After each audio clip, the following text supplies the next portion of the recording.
del Hospital de Policía. Tengo encargado hablarles sobre 4 temas. Sé que es un poco tarde, un poco tedioso, pero no se ha podido realizar la clase por temas justamente de tiempo y me había olvidado, yo había dicho para hacerlo mañana, pero me había olvidado que mañana era el Día de la Madre, así que mejor lo hacemos de una vez.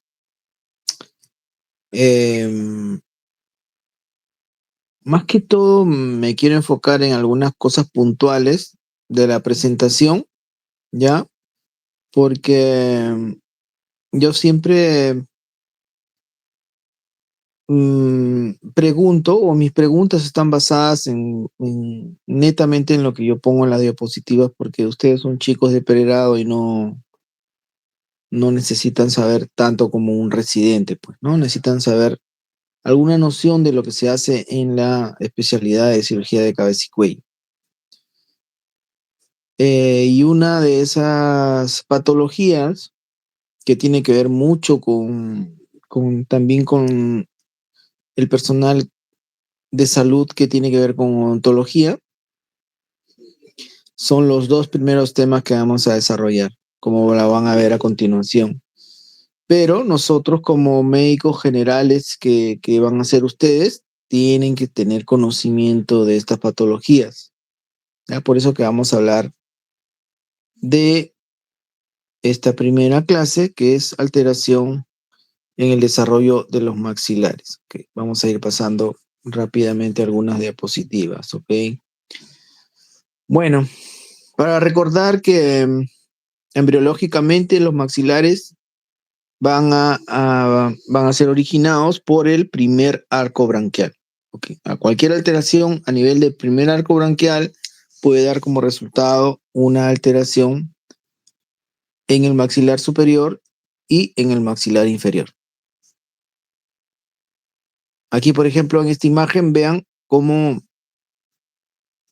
hacia la 10ª semana ya se formó el tercio medio facial con la unión de los 2 lados, ¿no? Derecho e izquierdo sobre una línea media, que justamente cuando esto se interrumpe o se ve alterado por cualquier patología, se produce lo que conocemos como paladar hendido, labio leporino, ¿no? Y hay diferentes estructuras que van a intervenir en el crecimiento de los maxilares, como vamos a ir viéndolo poco a poco. Una de esas estructuras es el seno maxilar. Quiero que vean que de 0 a 1 años, prácticamente el recién nacido todavía no cuenta con un seno maxilar propiamente dicho, y que poco a poco se va a ir formando, ¿no? Acá vemos en la imagen, más o menos a los 3, 4 años, y en la siguiente, 11, 12 años, ya se va formando el seno maxilar y obviamente desplaza toda la estructura hacia adelante y hacia abajo, ¿no? Ven esta imagen que es sagital del tercio medio facial, ¿cierto? ¿Cómo se produce este agujero, este ensanchamiento de esta cavidad dentro del maxilar, ¿no? Es un efecto de neumatización, es como cuando se infla una llanta, ¿no? El aire que ingresa a través de la cavidad nasal atraviesa los cornetes, ¿no? E ingresa al meato medio, y esto a la vez hace de que se neumatice esta zona, vaya creciendo, se vaya desplazando. De igual manera, los primordios dentarios van erupcionando, ¿no? Y dándole más espacio al maxilar. De esta manera crece hacia abajo y hacia adelante. Por eso es que no está recomendado que a un niño en etapa de crecimiento se le retire tempranamente las piezas dentarias cuando están con caries, ¿no? A veces podemos tener esa mala idea de, bueno, si ya está con caries, ya retírasela porque igual ya le va a salir el otro diente, que es el definitivo, pero no es tanto así. Todo tiene que seguir su ciclo fisiológico. Cuando atrasamos o adelantamos algo, muchas veces podemos alterar el crecimiento de esa estructura. Por eso es importante, ¿ya? A todos los que ustedes puedan ver como pacientes o incluso familiares, no sé, tienen sobrinos, niños, hijos, lo que sea, tienen que dar esa información. No pueden quitar piezas dentarias antes de tiempo. Y si hay algunas que no han salido y que se están quedando, ya esas sí tienen que sacarla, ¿no? Todo tiene que seguir un tiempo cronológico. Porque justamente si no lo hacemos o si se hace muy tempranamente, vamos a alterar el crecimiento de este maxilar. Otra estructura muy importante que interfiere en el crecimiento del maxilar es el cuerpo del efenoides, como lo ven en esta imagen. El cuerpo del efenoides, al crecer, va a producir un efecto de empuje hacia adelante y hacia abajo. Acá lo vamos a ver mejor. Miren, en el cuerpo del efenoides, en la línea tiene esta parte que está coloreada amarillo, de amarillo. Ya, en esta zona se encuentra la sincondrosis. La sincondrosis es la zona donde las células de efenoides van a crecer, van a proliferar, hacer que el cuerpo del efenoides crezca hacia adelante, hacia arriba, incluso también hacia abajo, y a la vez, al empujar las otras estructuras, también hace que el maxilar crezca. Entonces, miren cuántas estructuras también interfieren en el maxilar, como es el tabique, la nariz propiamente dicha. Al crecer, también el maxilar influye, ¿no? Para su crecimiento. Miren aquí, la órbita. La órbita es un componente que tiene el globo ocular, que es un órgano dinámico, ¿no? Va creciendo en el tiempo, no es que se quede del mismo tamaño que cuando uno nace, ¿no? El globo ocular crece las partes blandas. La cavidad orbitaria, que es un cono orbitario formado por diferentes huesos, van a hacer una remodelación de esta estructura y a la vez también va creciendo, ¿no? Y empujando el maxilar hacia abajo y hacia adelante. ¿Cómo lo vemos en la imagen? En esta imagen más completa incluso vemos también el seno que ya habíamos estado hablando, el seno paranasal, también vemos los primordios dentarios, ¿no? Todas esas estructuras interfieren en el crecimiento del maxilar junto con el cuerpo del efenoide, como habíamos dicho. En este sentido, así, ¿no? Hacia adelante, hacia abajo y también hacia atrás. Como vemos aquí, esto es el crecimiento de la mandíbula. Vean que también el cuerpo del efenoides interfiere en el crecimiento de la mandíbula porque lo va a empujar, un efecto así tipo boomerang en ese sentido. Recuerden que también la mandíbula está constantemente traccionada por los músculos masticatorios, temporal, macetero, pterigoideos, y eso hace de que al jalar el hueso y al estar empujado por el cuerpo del efenoides, el crecimiento natural de la mandíbula sea en esa forma, en una forma de boomerang. Ricketts en el año 72 identificó un punto crucial, ¿no? Que lo ven ahí en imagen, que es el punto XY, y que nos va a diferenciar dos vectores, ¿no? O dos ejes. El eje condilar, que va hacia el cóndilo, y el eje mandibular, que va hacia el cuerpo de la mandíbula. Con el propósito de establecer si alguna patología a nivel de estos dos ejes podría alterar el crecimiento del maxilar y nosotros podamos actuar de manera temprana para corregirlo, ¿verdad? La lactancia también muy importante. Hay estudios que hablan al respecto de niños que no han recibido lactancia, que tienen más, que son más propensos a desarrollar alteraciones en la mordida y en el desarrollo de los maxilares. Entonces, perdón, la etiología es multifactorial, ¿no? Multifactorial, diferentes factores extrínsecos y intrínsecos que van a hacer que pueda haber una alteración en el crecimiento de los maxilares, ¿ya? No olvidar que también hay medicamentos sustancias químicas que puedan producir que se vea alteración en el crecimiento de los maxilares, como son los que están ahí mencionados, ¿no? La fenitoína viene muy utilizado en las epilepsias, ¿no? El alcohol, obviamente, ácido retinóico, utilizado mucho en estética, ¿no? Y tratamientos de dermatología, radiaciones, las infecciones TORCH, como siempre, ¿no? Alteraciones genéticas, obviamente. Eso era una introducción de lo que tienen que saber con respecto a los maxilares y que todas esas estructuras van a intervenir en su crecimiento y obviamente si se ve algo alterado de estas estructuras, también va a estar alterado el crecimiento del maxilar. Como ven en esta imagen, vamos a hablar sobre, y esto es lo importante, uno de los objetivos de este tema es que ustedes sepan qué cosa es una oclusión o una superposición o coincidencia de las piezas dentarias, tanto superiores como inferiores. La imagen que está hacia la imagen que está hacia la izquierda sería lo ideal. ¿Cuánto el diente superior ocluye al inferior? ¿Ya? ¿Cuánto lo cubre? Y aquí vamos a tener en cuenta dos distancias, una horizontal y una vertical. ¿Ven? La distancia vertical es conocida como el overbite. Overbite, la distancia vertical, y la distancia horizontal es conocida como el overjet. Entonces, si ustedes ven la imagen de la derecha, es una mordida que no está bien, ¿verdad?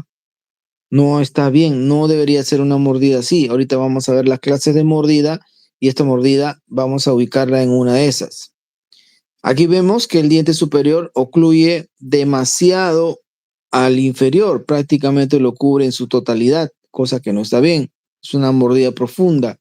También vemos que la distancia horizontal entre el diente de abajo y el de arriba está muy amplia, ¿no? Más de 1 centímetro.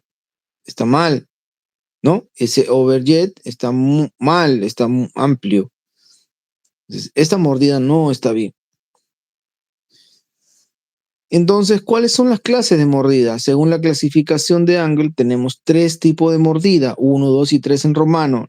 La clase 1 es la que podríamos decir que es la ideal, ¿no? El diente superior ocluye el inferior y lo tapa en ese porcentaje y en esa dimensión, tanto en el overbite como el overjet. ¿Ok? En cambio, la clase 2, miren, la clase 2 se parece a la imagen que vimos al inicio, ¿no?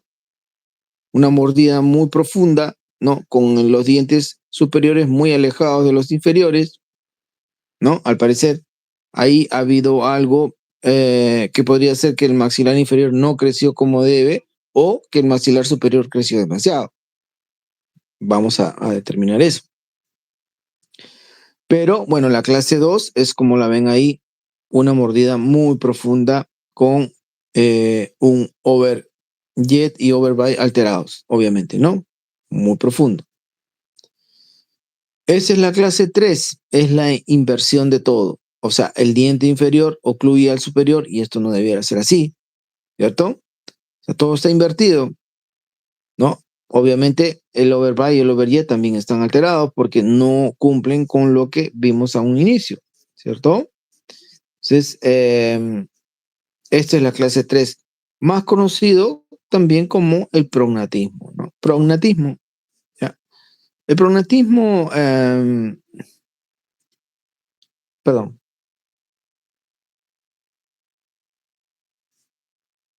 El prognatismo hay que tener mucho cuidado porque mm, hay veces que podemos encontrar pseudoprognatismos. Cuando hablamos de prognatismo, que ahorita lo vamos a ver más detallado, es cuando la mandíbula creció demasiado hacia adelante, ¿ya? Pero puede ser que la mandíbula no creció hacia adelante en demasía, sino lo que pasó es que el maxilar superior se quedó, o sea, una hipoplasia del maxilar superior. Esto podría ser un pseudoprognatismo, cuando el maxilar superior no crece lo que debía. ¿Y cómo puedo llegar a ese diagnóstico? Ahorita lo vamos a ver con los estudios respectivos. Y justamente es pidiendo esta imagen, que es una radiografía lateral digital cefalométrica. Cefalométrica. No es una radiografía común y corriente que pedimos lateral, no. Si se dan cuenta, el eje de la columna con el eje que está a nivel de la región frontal está paralelo, ¿no? Está exactamente perpendicular. Entonces, tiene que ser colocado la cabeza en un dispositivo especial para que se marque esta distancia exacta y podamos ver algunas matrices, estructuras, como vemos en la imagen. Se ve la cavidad orbitaria, se ve la silla turca, se ve los dientes, se ve la espina nasal, se ve el pogonio, el mentón, y así yo voy determinando mis puntos y vectores para trazar mis ángulos, ¿ok? Vamos a verle un ejemplo. Ricketts también tiene sus cefalometrías, ¿no? Obviamente son medidas técnicas que eso no necesitamos aprenderlo. Miren acá cuántas medidas hay. Este es un tema ya más para especialista. Entonces, pero sí nos va a servir esta cefalometría de Steiner, que es una de las más antiguas y utilizadas incluso hasta la actualidad para hacer un diagnóstico preciso y rápido. Si ustedes ven, luego de la radiografía digital, lateral digital, cefalométrica, yo puedo trazar un dibujo sobre una hoja y pintar ese perfil de mi paciente. Y voy a delimitar, vuelvo a repetir, las matrices, ¿no? La órbita, la silla turca, la espina nasal y el pogonio, que es el punto por encima del mentón, ¿ya? Entonces voy a determinar primero mi punto S, que vendría a ser la silla turca, ¿no? Ahí está mi punto. Después tengo el punto N, que es el nacium, que es justo donde nace la nariz, la raíz de la nariz. Y después tengo la base de la nariz, que es el punto A, donde está la espina nasal. La espina nasal. ¿Ya? Para yo determinar si el maxilar superior ha crecido bien o no, trazo esos tres puntos. S, N y A. ¿Ok? Trazo mi línea y de ahí voy a formar un ángulo, el ángulo SNA. ¿Cuánto debería medir el ángulo SNA según la tabla? SNA debería medir 82 grados. 82 grados. ¿Hasta ahí estamos bien? Ahora vamos a trazar puntos para determinar si la mandíbula creció bien. De igual manera, trazo mi punto S, trazo mi punto N, que es el nacium, SN, y trazo mi punto B, que es el pogonio que está por encima del mentón. Hasta ahí, según la bibliografía, ¿cuánto debería medir ese ángulo SNB? Debería medir 80 grados, o sea, 2 grados menos que el anterior. Obviamente porque dijimos que siempre el diente superior tiene que ocluir al inferior, ¿cierto?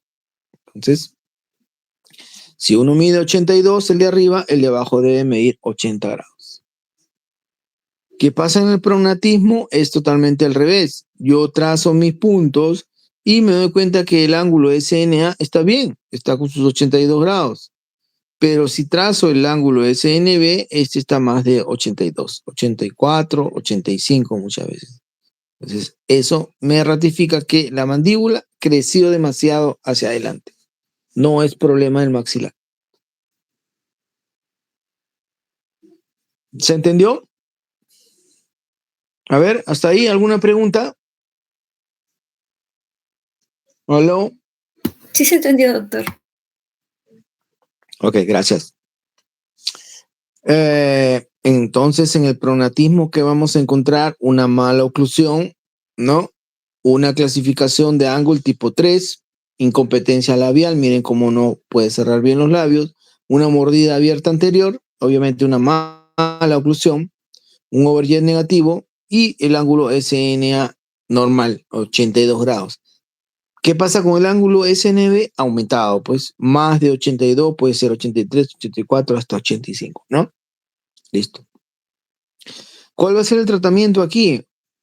Osteotomía sagital a nivel del ángulo mandibular. Noten que entre la tabla externa e interna de la mandíbula voy a identificar el van nervioso, que es el quinto 3. Ya, el dentario inferior, el quinto 3, pasa atravesando la mandíbula. Es sensitivo y una vez que sale del agujero mentoniano, se convierte en el nervio mentoniano. Pero mientras está dentro, es el dentario inferior.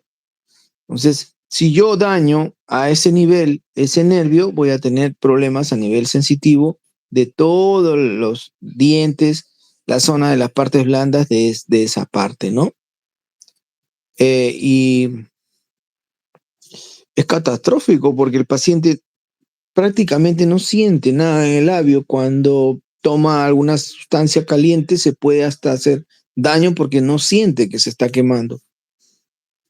Así que siempre hay que tener mucho cuidado en este tipo de osteotomías. Pregunta entonces, al realizar una cirugía ortognática del ángulo mandibular o tipo Verghese, ¿qué nervio puedo dañar? El nervio dentario inferior, ¿cierto? El dentario inferior o quinto 3. La micrognatia, aquí sucedió lo contrario, ¿no? En vez de la mandíbula crecer en demasía, creció muy poco. O no creció, se quedó, ¿cierto? Entonces hay una insuficiente desarrollo mandibular, hipoplasia retrocluida. ¿Qué clasificación de ángulo tendrá? La 2, la que vimos en la imagen, ¿no? Una mordida muy profunda, el diente superior ocluye mucho al inferior. Es una mordida clase 2. En estos casos, lo que podemos hacer en un inicio, cuando todavía son niños, es poner unos dispositivos que se llaman distractores óseos, como lo ven en la imagen superior derecha, ¿no? Es un aparato que se coloca en los maxilares, se hace una osteotomía a nivel del medio, ¿no? Y diariamente se activa el dispositivo para que se vaya separando y vaya creando tamaño o nuevo hueso, ¿no? Que el hueso se alargue. Eso vamos a conseguir con el distractor osteogénico. Entonces el distractor obviamente sirve para etapas en crecimiento. También a veces podemos utilizarlo en adultos, pero es mejor en la etapa de crecimiento. Pero si ya la persona es adulta, ya tiene un problema ya de micrognatia muy marcado y que probablemente con el distractor vamos a demorar mucho en ganar espacio, podemos hacerle nuevamente la osteotomía de Verghese que estuvimos explicando hace un momento, ¿no? Una osteotomía a nivel del ángulo mandibular de Verghese.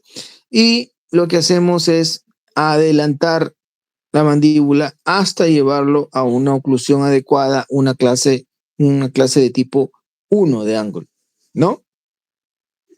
Ya sabemos clase 1, 2, 3 de ángulo.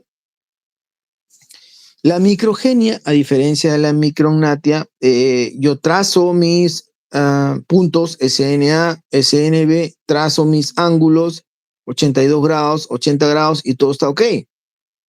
O sea, dentro de mi evaluación cefalométrica, puedo determinar que los ángulos están bien, según mi tabla. Pero el paciente, sin embargo, siente que tiene un disconfort con su perfilamiento. Entonces, es un tema más ya de proyección del mentón. La proyección del mentón. Y para mejorar la proyección del mentón, puedo utilizar hasta la propia grasa del paciente que se prepara y se puede colocar. Puedo colocar prótesis de silicona, como lo ven a la mano izquierda, ¿no? Directamente por encima del hueso y especialmente del periósteo, ¿no? Puedo utilizar también osteotomías, como ven en la imagen que está en el centro, ¿no? Hago un corte sagital a nivel del mentón y lo adelanto con una placa de tornillo de titanio y con eso definitivamente logro que mejore la proyección. Ok, ¿alguna pregunta sobre este tema? Aquí estoy en un curso en Cadaver Lab de ortognática que se hizo en Dallas. Ya últimamente también en Sudamérica se está utilizando bastantes cursos en cadáveres, Cadaver Lab que le llaman, y son muy buenos, muy didácticos, de verdad. Esperemos que ya en Perú muy pronto también podamos tener ese tipo de laboratorios para poder practicar, ¿no? Son cadáveres frescos que te permiten hacer ese tipo de osteotomías y practicar con toda la maquinaria que te da el curso, ¿no? ¿Alguna pregunta hasta aquí? ¿Alguna pregunta? Creo que no, doctor. Ok, entonces vamos a pasar a la siguiente clase, ¿ok? Esperen un ratito, a ver acá.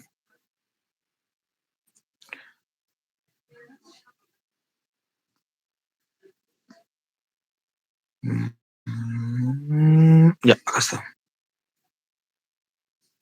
¿Se ve? ¿Se ve bien? Sí, doctor, sí se observó. Ok. Ahí sí. Listo. Ya. Miren esa imagen que vemos ahí, esa tomografía. Ven cómo hay algo ahí en la mandíbula, ¿no? Que está alterando incluso la posición de los dientes. Es más, vemos que un diente está metido ahí en el medio de ese magma, ¿no?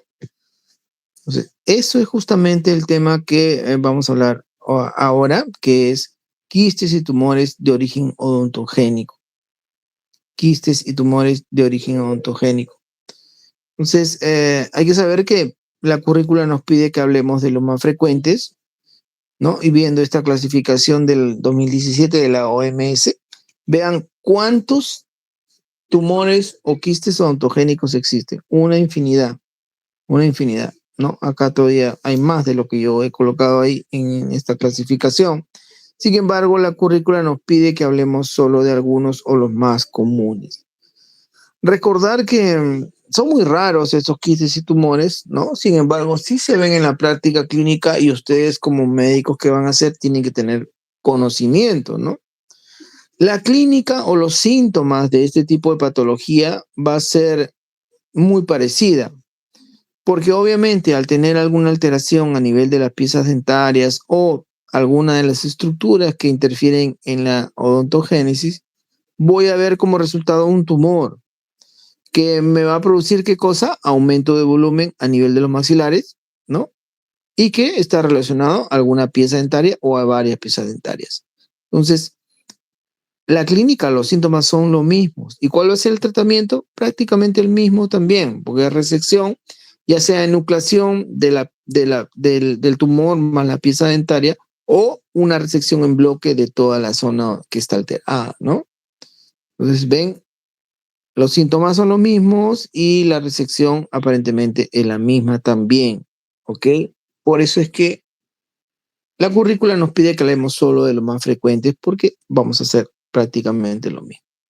Entonces aquí vemos, de repente muchos de ustedes no imaginaron que en la formación de una pieza dentaria había tantas partes, ¿verdad? Bueno, sí, las hay. Y si alguna de esas estructuras se altera, puede dar como origen, ¿qué cosa? Un tumor o un quiste. Ok, miren, y vamos a ir viendo cómo se forman estos tumores. Recordar que quiste, cuando hablamos de quiste, es una tumoración que tiene una cápsula y que internamente generalmente es líquido, su contenido. O también puede ser mixto, puede ser líquido que contiene alguna parte sólida. ¿Ya? Entonces, estamos hablando de los quistes odontogénicos. Uno de los quistes más frecuentes que puede presentarse es el quiste dentígero o folicular. Quiste dentígero o folicular. ¿Qué características va a tener este quiste? Muy importante para diferenciarlo del otro que vamos a ver a continuación. Tenemos que identificar cuál es la corona del diente comprometido. Recuerden que la corona, como su nombre lo dice, es la parte más superior y que va encima de la pieza dentaria, ¿no? Esa es la corona. Entonces, si vemos que el quiste, como lo estamos observando aquí en esta imagen, que es una imagen coronal, ¿no? Ahí se ve el seno paranasal derecho, el izquierdo se está formando. Y vemos de que hay una pieza dentaria que en vez de estar vertical, está en horizontal y desde su corona nace una circunferencia que podría ser un quiste. En este caso sería un quiste odontogénico. Y si incluye a la corona del diente, estamos hablando del quiste dentígero o folicular. Acá lo vemos mejor, miren, igual, dos piezas dentarias ahí comprometidas, sus raíces, y en medio un quiste con otra pieza dental en su interior. Obviamente engloba todo el diente, así que podemos decir que compromete la corona. Miren la imagen izquierda, inferior izquierda, está lateral al diente, pero una parte del quiste agarra la corona, ¿cierto? La compromete. Entonces hemos dicho, si una parte del diente compromete la corona, estamos hablando de un quiste dentígero o folicular. Dentígero o folicular, ¿ok? Listo. Ya hemos dicho que la clínica y el tratamiento es el mismo. En cambio, el queratoquiste odontogénico, también llamado quiste primordial, ¿no? Se parece al anterior, pero aquí no va a incluir la corona. No va a estar incluido la corona del diente en el quiste mismo, ¿ya? Esa es la diferencia entre uno y otro.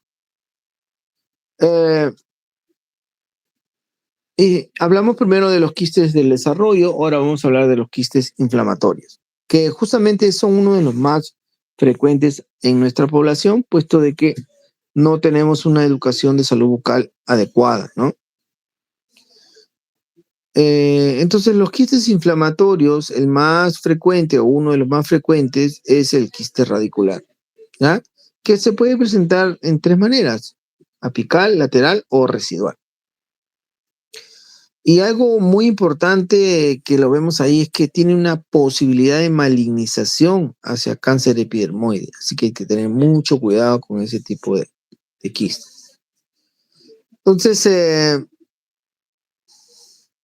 terminando con los quistes, pasamos a los tumores, que son estructuras más sólidas, ¿no? Y que se presentan en cualquier parte del macizo facial, ¿no? En este caso, estos tumores van a estar ubicados en los maxilares y van a estar relacionados a una pieza dentaria. O, por ejemplo, aquí está entre dos piezas dentarias, ¿no? Esta es una lesión crónica, ¿no? Que hace que le salga este tumor, producto de probablemente una manipulación excesiva a nivel de la mucosa que hace que se forme este fibroma odontógeno. El cementoblastoma, como vimos en un inicio, la imagen que reflejaba la odontogénesis, ¿no? Nos hacía ver que había una estructura que se llamaba los cementoblastos, que estaban en la raíz del diente. Bueno, aquí es donde se produce el cementoblastoma y justamente se ve de esta manera. Mira cómo nace de la raíz, ¿no? Yo veo una imagen así, rápidamente digo, este es un cementoblastoma, ¿ya? El odontoma, parecido al anterior, ¿no? Pero aquí va a haber un componente o dos estructuras diferentes porque hay dos presentaciones, una compuesta y otra compleja. ¿Recuerdan cuando hablábamos de tumores malignos bien diferenciados y pobremente diferenciados? Bueno, esto es algo así, pero en tumores benignos, ¿no? Porque la estructura de origen se parece mucho al tumor. Hablamos de un componente compuesto. Cuando la estructura no se parece a la estructura de origen, la estructura del tumor me estoy hablando, la estructura del tumor no se parece a la estructura de origen, entonces decimos que es un odontoma complejo. ¿Ok? Más o menos para que entiendan. Y bueno,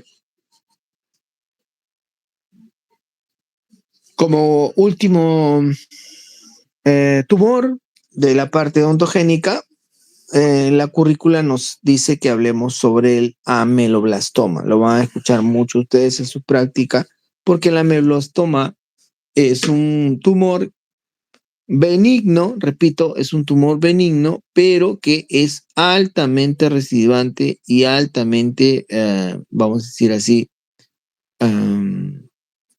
localmente agresivo, ¿no? Porque destruye todo a su paso y compromete muchas piezas dentarias, incluso como lo vamos a ver en las siguientes imágenes. ¿ya? Recordar que se presenta más en la mandíbula, pero también puede ser presentado en el maxilar superior, un 20%. Y el pronóstico arriba es peor que el de abajo, ¿ok? Hay que tener mucho cuidado con eso. Y aquí están los tipos, perdón. El tipo 1, que es el uniquístico, como lo vemos en imagen superior izquierda. De ahí tenemos el sólido multiquístico, en la segunda imagen. Después tenemos el extraóseo periférico, que incluso puede agarrar mucosas, ¿no? Y luego tenemos el desmoplástico, que es el más temido porque es el que es altamente recidivante. ¿Ya? Hasta ahí hablamos de los tumores de origen odontogénico. Ahora vamos a hablar de los tumores malignos de cavidad nasal y senos paranasales. ¿Una pregunta hasta aquí?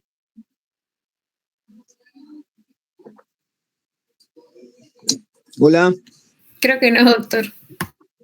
Sí, están atentos, ya se durmieron, están haciendo otra cosa. ¿Ah? Bueno.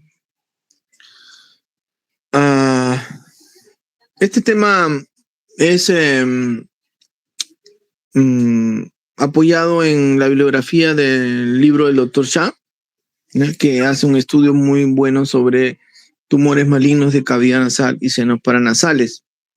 Como estábamos conversando, en la parte de los tumores de los dientes hay muchas estructuras de la odontogénesis que se pueden alterar y producir un tumor, ¿verdad? Eso es lo que les dije. Bueno, lo mismo pasa en el maxilar o en la cavidad nasal y senos paranasales. La cavidad nasal y senos paranasal no solamente es hueso, ¿verdad? No es hueso, no solamente es hueso, también hay mucosa, ¿no? Que vendría a ser epitelio. También tenemos glándulas salivales, porque está lleno de secreción, ¿no? De saliva. También tenemos músculo, también tenemos tendón. Entonces, miren, todas esas estructuras se pueden alterar y dar como origen un tumor maligno. Pero ¿cuál es lo más frecuente? ¿No? De todas estas células que podemos encontrar en la cavidad nasal y senos paranasales. Lo más frecuente es el carcinoma epidermoide, espinocelular o escamoso. Son sinónimos, ojo, no nos pueden agarrar por ahí. ¿Y por qué? Obviamente porque toda la mucosa del tracto aéreo digestivo superior está revestido por epitelio escamoso, que este es el que se puede alterar y producir el carcinoma escamoso. Pero también se puede alterar en las glándulas salivales. Y si hablamos de alteración de las glándulas salivales con tumores malignos, estamos hablando de el carcinoma mucoepidermoide. El carcinoma mucoepidermoide, ¿ya? El segundo lugar, el carcinoma adenoidequístico.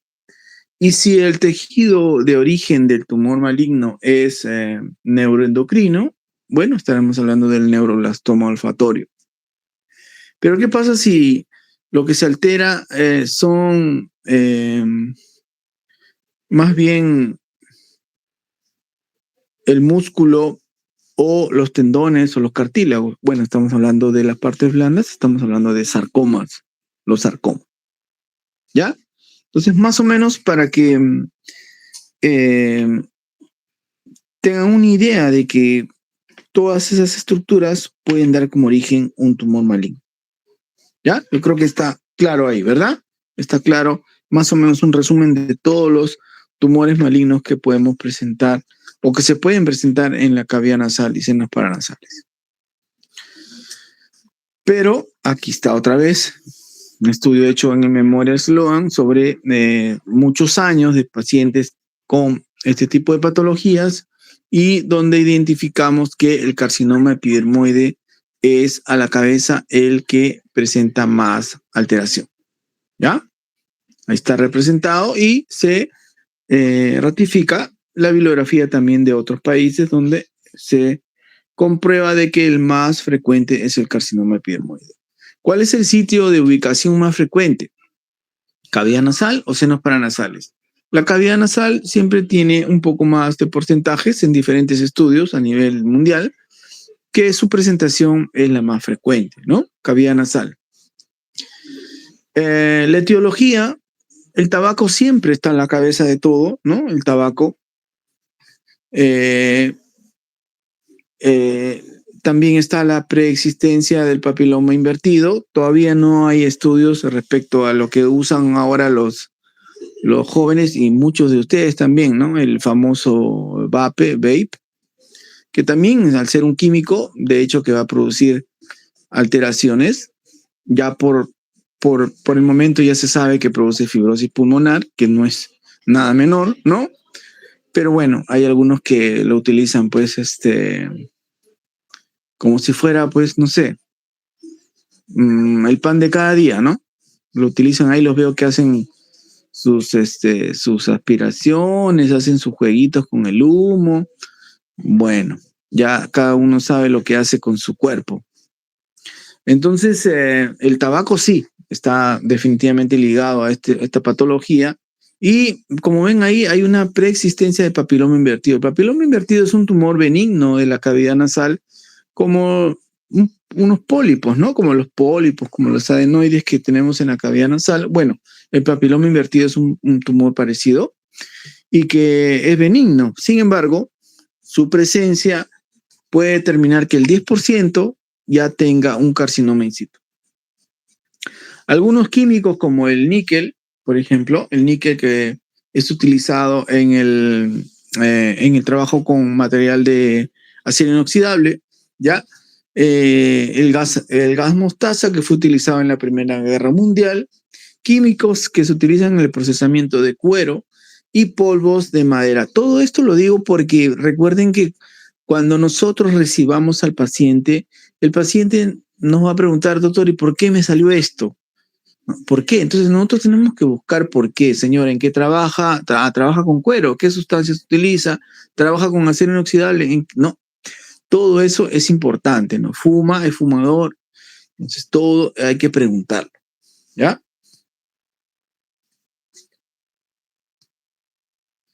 La clínica, como ven aquí en esta imagen de barras, ¿no? También sacada del libro del Dr. Cha, vemos que la clínica, la mayoría de pacientes llega ya en un estadio un poco avanzado, ¿no? Con un T3, o sea, un tumor más de 4 centímetros, de 2 a 4 centímetros, ¿no? O sea, ¿por qué pasa esto? Porque recuerden que la cavidad nasal es una estructura amplia y los senos paranasales también. Entonces puede pasar desapercibido porque no sentimos síntomas.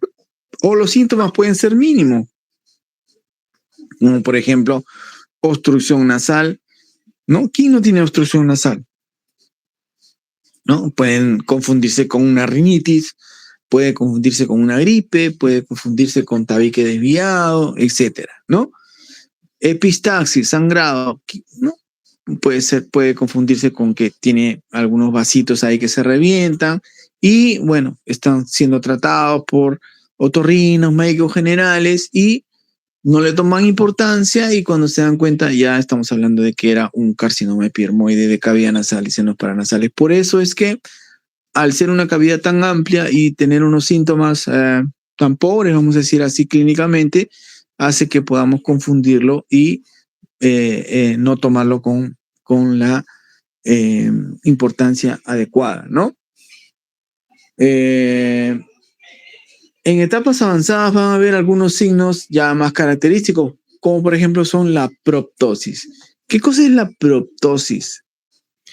La proptosis es la protrusión del globo ocular, ¿cierto? Cuando se ve que el globo ocular está muy salido. Es una proptosis. ¿Por qué? Porque hay algo que posteriormente está empujando el globo ocular y generalmente en estos casos es el tumor.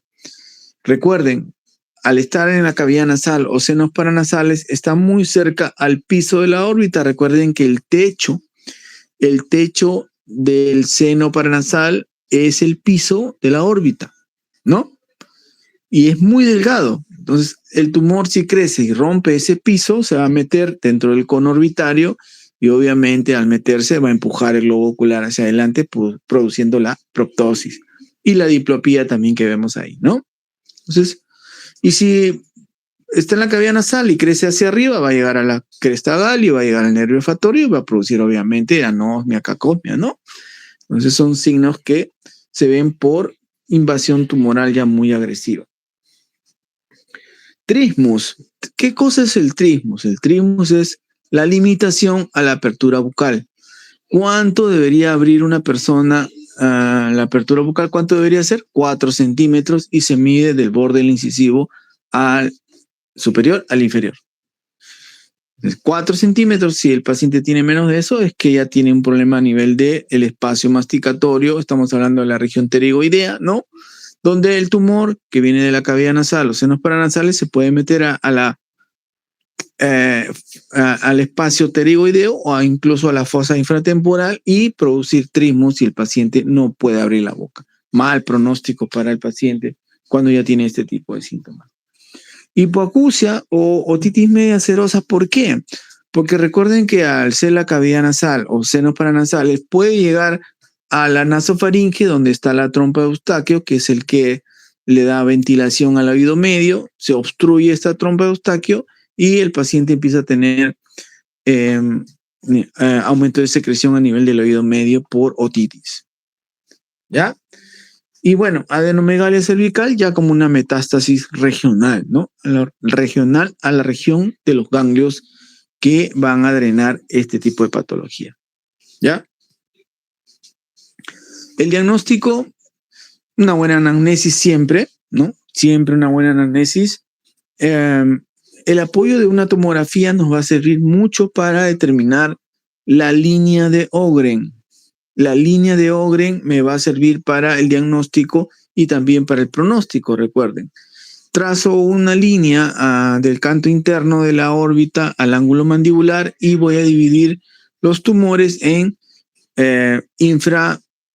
infraanteriores y posterosuperiores. ¿Ya? ¿Cuáles son los más peligrosos? Obviamente los posterosuperiores porque están pegados a la base de cráneo. ¿Ya?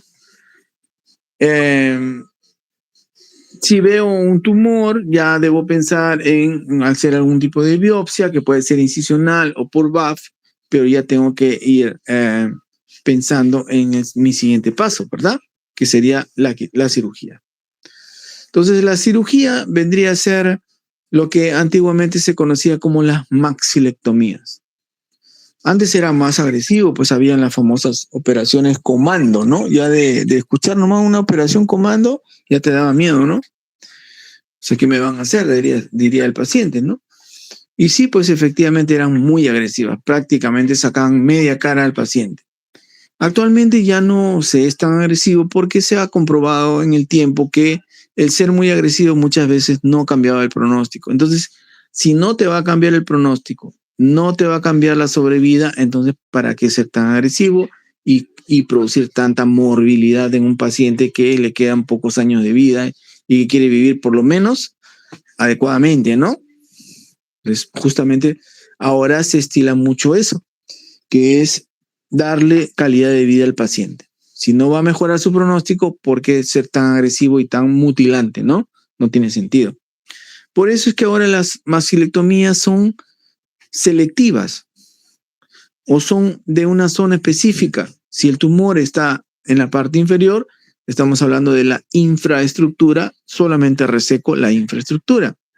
Si es en la parte media, es la mesoestructura, y si llega hasta la parte superior, casi a la órbita, incluso puede también comprometer la órbita del globo ocular, es la supraestructura.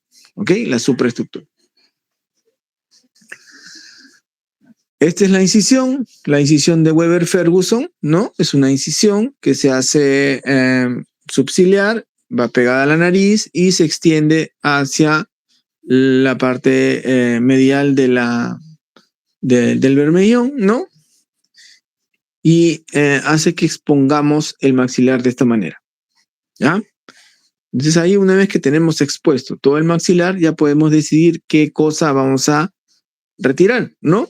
Ya obviamente pleno estudio y planeamiento de lo que es nuestro plan quirúrgico, ya sea la infraestructura, la meso o la superestructura.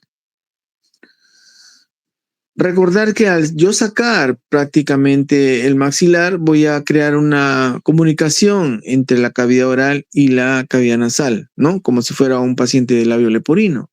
¿Qué pasa con estos pacientes que tienen esta comunicación? Voy a alterar primero su deglución, ¿no? Porque cada vez que coman se va a ir a la nariz, se van a atorar, van a botar toda la comida por la nariz. Eso es nada bueno, ¿no? Entonces, y lo otro que produce es la alteración en la fonación, ¿no? Ustedes han escuchado hablar de esos pacientes que tienen labio leporino, no se les entiende muy bien, ¿no? Entonces, eso mismo pasa con los pacientes que tienen estas cirugías, que queda esa comunicación. Y para evitar eso, utilizamos este tipo de dispositivos que son los obturadores, ¿ya? Son como prótesis, ¿no? Trabajamos conjunto con rehabilitación oral, que son colegas odontólogos, rehabilitadores orales, que nos hacen este tipo de obturadores, ya que al principio son, vamos a decir así, temporales, para después hacer unos definitivos, como el que vemos a la derecha, como una prótesis, ¿no? Como una prótesis que tapa esta comunicación y va a hacer que el paciente pueda hablar y pueda deglutir bien. El paciente habla y deglute perfectamente. Y obviamente tratamientos adyuvantes a la cirugía siempre van a estar la quimioterapia, que puede iniciar con quimioinducción, después va la radioterapia e incluso ahora ya se están utilizando muchos biológicos, ¿no? Son medicamentos que actúan a nivel de la célula tumoral. El pronóstico no es muy bueno en esta patología, ya que, como dijimos en un inicio, llegan etapas muy tardías. Entonces, el pronóstico es inversamente proporcional al estadio, ¿no? ¿Ya? Obviamente, a mayor estadio, peor es el pronóstico. Tanto de sobrevida como de recurrencia en los primeros 5 años. Factores de pronóstico, entonces, recuerden la línea de Ogren que les había estado hablando, ¿no? Sobre los tumores posterior-superiores que están más pegados a la base cráneo son los de peor pronóstico. ¿Ya? La línea de Ogren, ojo. Invasión en estructuras como, por ejemplo, la órbita, la base de cráneo, la apófisis pterigoides y la fosa infratemporal también es de mal pronóstico. Una extensión extranodal, tipo de tumor, ¿no? Pobremente diferenciado o indiferenciado son de peor pronóstico. Y si hay una recidiva local o regional dentro del primer año, también es de mal pronóstico. Aquí está el doctor Shah. Bueno, yo tuve la posibilidad de visitarlo en el año 2014, que hice mi rotación extranjero como R3. Lo que le decía a sus compañeros de mi práctica, de que siempre traten de buscar sitios o hospitales de referencia mundial de lo que van a hacer ustedes, ¿no? Traumatólogos, dermatólogos, plásticos, lo que sea. Busquen sitios de referencia mundial para que puedan hacer su rotación en tercer año o en quinto año de especialidad, si son neurocirujanos o cardiovasculares, porque eso les va a abrir los ojos, les va a abrir las puertas también para muchas cosas cuando están en un hospital de referencia mundial. Ok, eso sería todo con respecto a la clase de tumores malignos de cavidad nasal. Ahorita vamos a colocar la última clase, que es traumatismos y fracturas. ¿Alguna pregunta hasta aquí? Hola, ¿me escuchan? ¿Están vivos? ¿Ya se Todo claro, durmieron? doctor. Están despiertos todavía. Bueno, las chicas, yo escucho a las chicas nomás, ni un hombre escucho. ¿Dónde está Rafael? Hasta ahorita no me contesta. ¿Ah? Rafael es el único que conozco. Sí, lo más probable. Para variar, ¿no? Para variar, ese Rafaelito. Ya, a ver. Acá está, traumatismos y fracturas. Listo. Este tema lo vemos mucho en el hospital de policía porque tenemos bastantes fracturados, bastantes, ¿no? Recuerden que el personal policial pues siempre está expuesto, ¿no? A enfrentamientos, a motorizados, heridas de bala, accidentes de auto, enfrentamientos con la sociedad, ¿no? Etcétera, etcétera, y que hacen que tengamos muchos pacientes de este tipo. Recordar en macizo facial, en fracturas y traumatismo, que lo importante para este tipo de patologías es restaurar las columnas arbotantes o pilares. Entonces, primero lo que tengo que saber, cuáles son los pilares del macizo facial. Aquí en esta imagen vamos a ver unas flechas que están en vertical, ¿no? Y después vamos a ver otras en horizontal, pero primero vamos a las verticales. Entonces, estas flechas representan los pilares arbotantes o columnas de este macizo facial, ¿ya? Entonces, miren ahí, la primera flecha de la mano izquierda está el pilar frontomalar. Frontomalar, obviamente que es bilateral, ¿cierto? Frontomalar bilateral. Después tenemos otro en la línea media, que es el pilar frontonasal o frontomaxilar, ¿no? Que también es bilateral. Después tenemos un poco más abajo, tenemos el nasomaxilar, que también es bilateral. Y después vemos un poco oblicuo, pero también es vertical, que es el pilar maxilomalar. Maxilomalar. Y en la mandíbula tenemos representado ahí la rama ascendente de la mandíbula como un pilar vertical, ¿cierto? Así como hay verticales, dijimos, también hay horizontales, y aquí lo tienen. El reborde orbitario superior, reborde orbitario inferior, arco cigomático y cuerpo mandibular como pilares horizontales. ¿Ya? Miren, después les voy a preguntar qué pilares están comprometidos. Aquí están los pilares horizontales y los pilares verticales que acabamos de ver. ¿Ya? Las causas en nuestro país siguen siendo siempre los accidentes de tránsito, pues, ¿no? Y muchas veces ligados a bebidas de alcohol. Definición, solución de continuidad del macizo facial, ¿no? De la parte ósea. La clasificación, quiero que irnos a esta parte primero. Aquí quiero que vean a este señor. Miren. Entonces este señor llega a emergencia, ustedes están de guardia, ¿no? Y lo ven. Bueno, lo veo con una herida, ¿no? Una herida en la frente, ¿no? Lo veo con el ojo hinchado, ¿no? Entonces, aparentemente no hay mucho, ¿no? Pero, ¿qué opinan ustedes? ¿Esta es una fractura abierta o cerrada? A ver, ¿qué opina la delegada Helen? Helen, ¿qué cosa es? ¿Una fractura abierta o cerrada?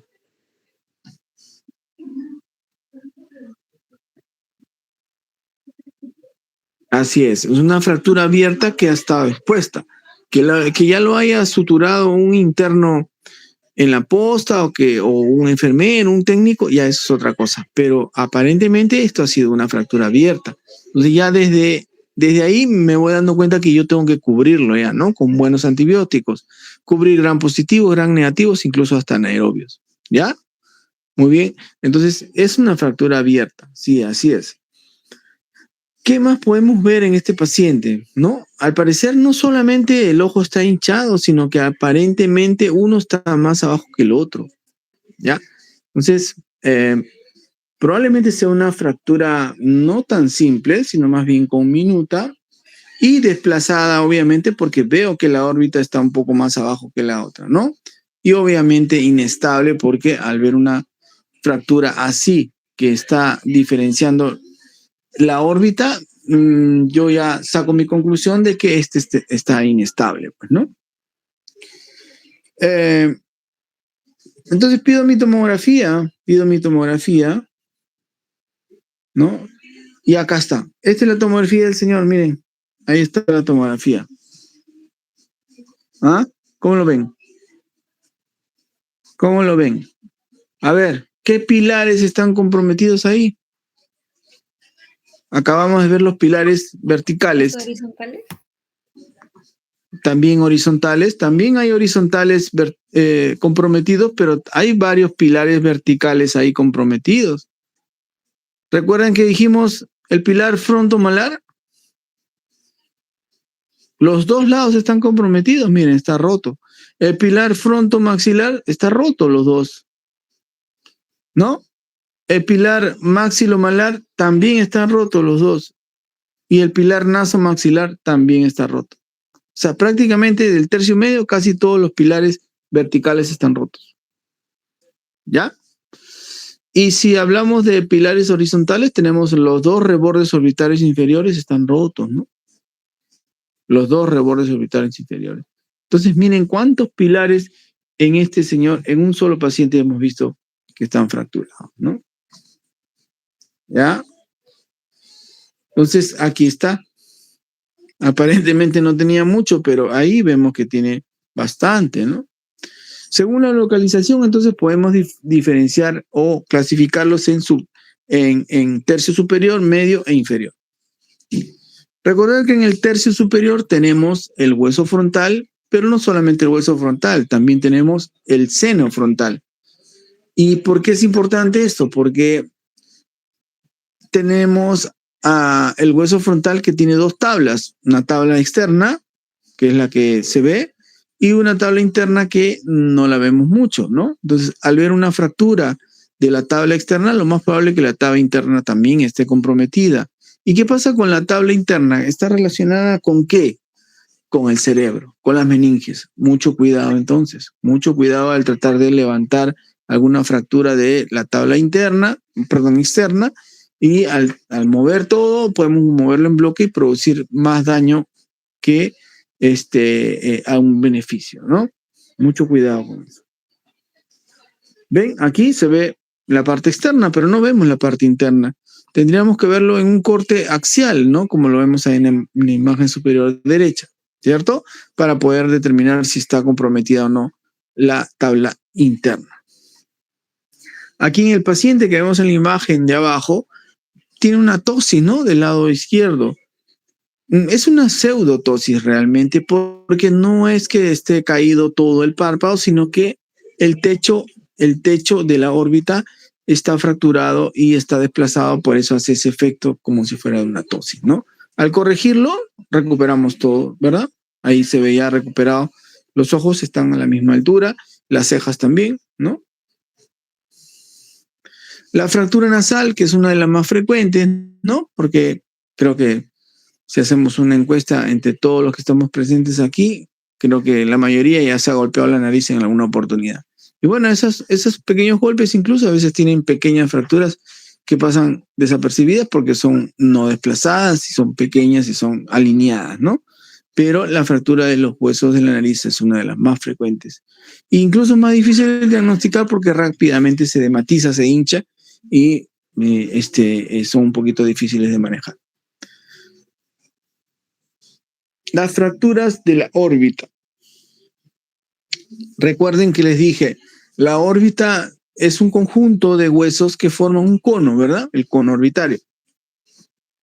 Dentro de ellos está el maxilar, el malar, el efenoide, ¿no? Y el etmoides también, que van a producir este cono orbitario donde va a estar el globo ocular y todas sus partes blandas. Recuerden que les dije que el piso de la órbita era un hueso muy delgado, ¿no? Que incluso se puede romper únicamente sin romperse otro pilar, ¿no? Al producirse un golpe a nivel del globo ocular, como por ejemplo con una pelota de béisbol o con un puñete, directamente en el globo ocular aumenta la presión del cono orbitario y lo primero que se rompe es el piso de la órbita. Ojo, no estoy diciendo reborde orbital inferior, es el piso de la órbita se rompe y dijimos que el piso de la órbita es el techo del seno maxilar. Al romperse, todas esas estructuras, partes blandas, caen o se hernian hacia el seno maxilar y se pueden atrapar y lo que produce es diplopía. El paciente se le dice, señor, mire hacia arriba, como el señor que acabamos de ver, y miren, el ojo izquierdo sí llega totalmente hacia arriba y el derecho llega parcialmente. Ese paciente va a tener, ¿qué cosa? Diplopía. Diplopía porque no logra mover bien el globo ocular derecho porque está atrapado en el piso de la órbita.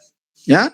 Entonces, ¿qué hacemos aquí? Tenemos que levantar el piso de la órbita, colocar este tipo de malla, ¿no? Son mallas de titanio, para que el tejido que se está metiendo en ese hueco, que se está metiendo hacia el seno maxilar, no se produzca y no se atrape, ¿ya? Son fracturas de piso de órbita. Aquí está ya corregido, miren, ya el globo ocular está alineados, el paciente ya no ve doble, mueve bien para ambos lados, lo conseguimos. Aparte que le hemos reestructurado todos los pilares que vimos que estaban rotos, ¿no? Todos los pilares, frontomalar, frontonasal, nasomaxilar, maxilomalar, etc. Fracturas del complejo naso-órbito-hemoidal, estas son las más temidas y más complejas, porque cuando hay un aplanamiento de las celdillas etmoidales, las celdillas etmoidales son muy delgadas, muy finitas, más finas incluso que el piso de la órbita. Entonces, como es como un castillo de naipes, al romperse o al caerse, es bien difícil reestructurarlo y tratar este tipo de pacientes, ¿no? Por eso ustedes se dan cuenta, los pacientes que practican deportes de contacto, sobre todo box, kickboxing y esas cosas, hacen de que muchas veces tengan la parte de del dorso nasal aplanado, ¿no? O sea, es como que esa pirámide, su base se hizo más ancha, ¿cierto? Entonces, eso es las fracturas naso-órbito-hemoidales. Y esa base ancha es algo característico de este tipo de fracturas que le llamamos telecanto traumático. ¿Por qué se llama telecanto? Porque los dos cantos internos que vendrían a ser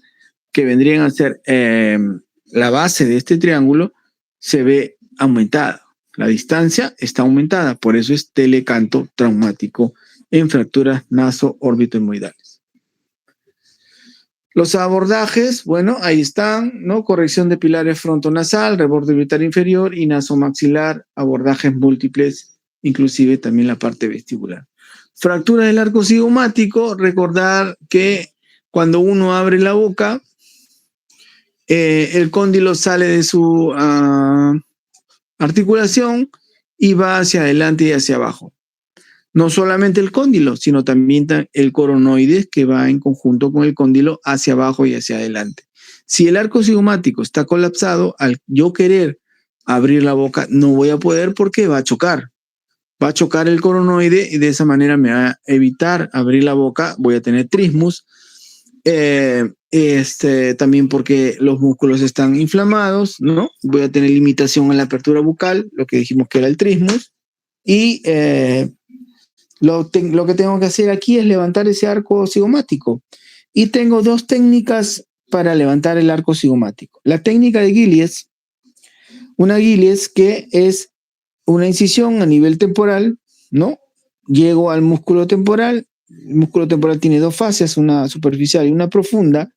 Ingreso a la fascia superficial, ingreso al músculo, lo sobrepaso, llego a la fascia profunda, abro la fascia profunda y por detrás de la fascia profunda introduzco un material que sea consistente, como por ejemplo una pinza de mayo, una tijera de mayo muy gruesa o un portaagujas muy grueso, y ingreso por ahí hasta debajo del arco cigomático y lo levanto, ¿no? Lo levanto en un solo bloque para que pueda reducir la fractura. Esa es la técnica de Gillies. La técnica de King es el mismo procedimiento, pero a través de la cavidad nasal, perdón, la cavidad bucal, el vestíbulo superior. Ingreso por el vestíbulo superior, ¿no? Y ingreso por debajo del arco cigomático y levanto también en bloque. Es la técnica de King, ¿ya? Uno es por la región temporal y otro es por la región bucal, por el vestíbulo. La clasificación de Lefort. Si bien es cierto, la clasificación de Lefort ya está en desuso o ya no está vigente, bueno, siempre es bueno saberlo como cultura general porque las fracturas de Lefort fueron una clasificación que nos ayudaron mucho, ¿no? En tiempos ya remotos, que nos ayudaron mucho a entender el tipo de fracturas que podía presentar el paciente. Entonces, de todas maneras, tenemos que aprenderla porque vamos a encontrarnos incluso en el CIE-10 de los diagnósticos. Está específico ahí también para los códigos procedimientos que hablan del LEFOR 1, 2 como tratamiento de este tipo de fracturas. ¿Ya? Entonces, ¿qué cosa es una LEFOR 1? La LEFOR 1, también conocida como guerín o transversal, sobre la arcada dentaria superior, ¿no? En manera horizontal, ¿no? Me va a determinar o me va a alterar unos pilares que los vamos a ver a continuación. El LEFOR 2 es piramidal. Vemos que es como en forma de pirámide, ¿no? Y el LEFOR 3, que es la disyunción craneofacial, que prácticamente se separa tercio medio del tercio superior, se separa totalmente. ¿Ya? En LEFOR 1, repito, los pilares maxilomalar, bilateral y nasomaxilar van a estar alterados. Puede haber una línea, un solo trazo lineal, o puede haber un trazo con minuto, ¿no? Como lo vemos en la imagen. Y esos son los pilares que voy a restaurar en un LEFOR 1. ¿Ya? Acá tenemos un LEFOR 1, ¿no? Ese es del hospital. Miren cómo se han roto esos pilares maxilomalar bilateral y nasomaxilar bilateral.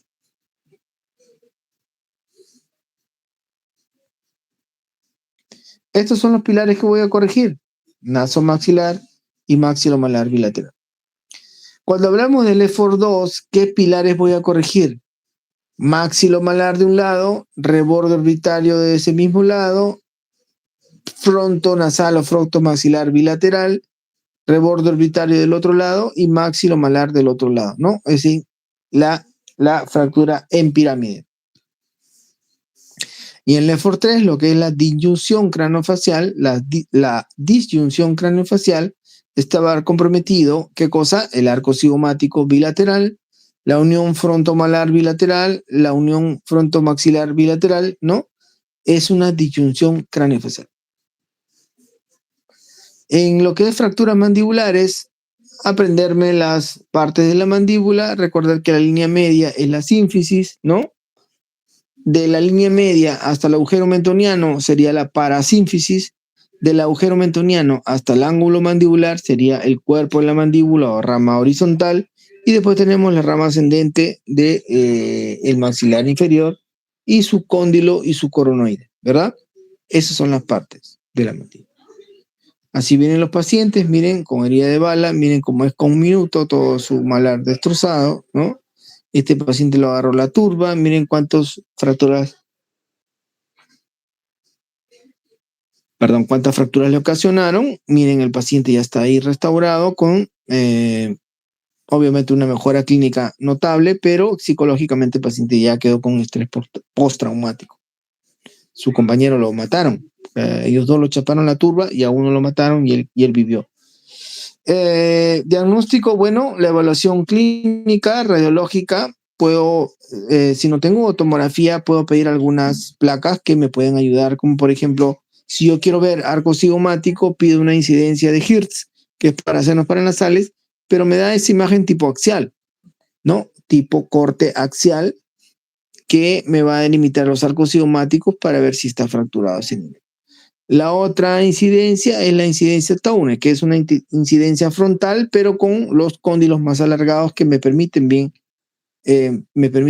ver las fracturas de cóndilo, subcondilas, cabeza de cóndilo, etc. Y si el problema o la fractura está en el maxilar inferior, obviamente lo que nos va a servir es, si no tenemos tomografía, una radiografía panorámica, ¿no? Como lo vemos aquí, que tiene una fractura paracificiaria derecha y una angular izquierda.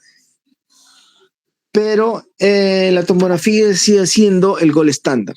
La tomografía axial computarizada con ventana ósea y reconstrucción es el gold estándar porque me permite planificar, ¿no? Como lo ven ahí, me permite planificar con estas maquetas que son prototipos tomados de la tomografía, me mide los defectos del paciente y obviamente incluso me sirve para preformar la placa y ya viene preformada y me sirve de guía la placa, ¿no? Donde encaja la placa, ahí queda la reducción, ¿no? Vamos a ver aquí unos ejemplitos.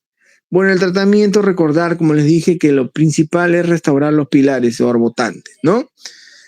Encontrar todo tipo de tejido que esté necrótico o que no esté vascularizado, mejor es retirarlo porque pueden hacer osteomelitis, pueden hacer secuestros óseos, etcétera, que después nos van a ocasionar más problemas y vamos a tener que volver a entrar a sal, ¿no? ¿Ya? Las incisiones amplias con la exposición de todas las fracturas, a veces tratar de ser conservador es malo en este tipo de pacientes porque si no quedan secuelas, ¿no? Y bueno, hay que también pensar en fijaciones muy rígidas porque recuerden que la mandíbula sobre todo tiene la influencia de los músculos masticatorios que son muy, muy fuertes y pueden desplazar la fractura hacia un lado si es que no colocamos placas, tornillos, incluso algunos elementos que hagan que esté fijo la mordida, ¿no? Como son los arcos de Eric y las ligaduras de ortodoncia. Miren, este paciente, por ejemplo, complicaciones. Bueno, este paciente, miren, esta asimetría, tiene apertura bucal limitada porque estaba anquilosado, ya no abría ni cerraba la boca. Miren el párpado todo avulsionado, ¿no? La mandíbula se había quedado debajo del arco cigomático y se había anquilosado, ¿no? Entonces no abría ni cerraba, repito. Exceso de material de osteosíntesis, demasiado material de osteosíntesis, ¿no? Sobrecarga todo, ¿no? Incluso mal puesto porque lo han puesto en el aire o incluso dañando algunas raíces de algunos dientes, ¿no? O sea, no se puede colocar de esa manera. Y bueno, después de varias cirugías, el paciente se logra una asimetría facial, la apertura bucal, se le reconstruye su párpado superior derecho, ¿no? Una mejora notable con respecto a cómo llegó, ¿no? El paciente todo asimétrico, que no podía abrir la boca, etcétera, etcétera, ¿no? Pero pueden presentar todo este tipo de complicaciones los pacientes con fracturas del macizo facial, ¿no? Hemorragias, infecciones, dehiscencias de la herida, exposición de material de osteosíntesis, fístulas, secuelas funcionales y estéticas, mala oclusión dentaria, ya sabemos qué cosa es una oclusión dentaria, ya sabemos que es un overjet, un overbite, limitación en la apertura oral, ¿no? Sabemos que ya es 4 centímetros la apertura oral, ¿no? Lo ideal. Y bueno, la anquilosis, como les decía, cuando hay fracturas a nivel de esta articulación temporomandibular, si no los tratamos bien, se pueden fusionar y crear una anquilosis y el paciente no puede abrir ni cerrar, ¿no? Miren este pacientito por herida de arma de fuego, prácticamente se destruyó todo el cuerpo mandibular. Gracias a la tomografía se crea el prototipo, ¿no? Se crea incluso el defecto, ¿no? El tamaño del defecto me sirve para planificar, ¿no? Con este prototipo saco el injerto, que es de cresta ilíaca, en este caso hemos sacado de cresta ilíaca, el tamaño del defecto, gracias a la maqueta, y la moldeo y después de horas de trabajo, vuelvo a repetir, la placa ya me sirve de guía porque está ya preformada y donde encaja, ahí queda la fractura, ¿no? ¿Lo ven? Entonces, eso es lo que tenía que contarles al respecto de fracturas del macizo facial. ¿Alguna pregunta? ¿Alguna pregunta? Perfecto. Creo ya, entonces ya los dejo para que se vayan a darle el alcance a Rafael. ¿Ya? Y ya mañana festejen con sus mamitas, salúdenlas de mi parte. Que pasen un bonito día. Ya nos veremos con los chicos en la práctica, ¿ya? Chao, hasta luego, cuídense. Hasta luego. Muchas gracias, doctor. Chao.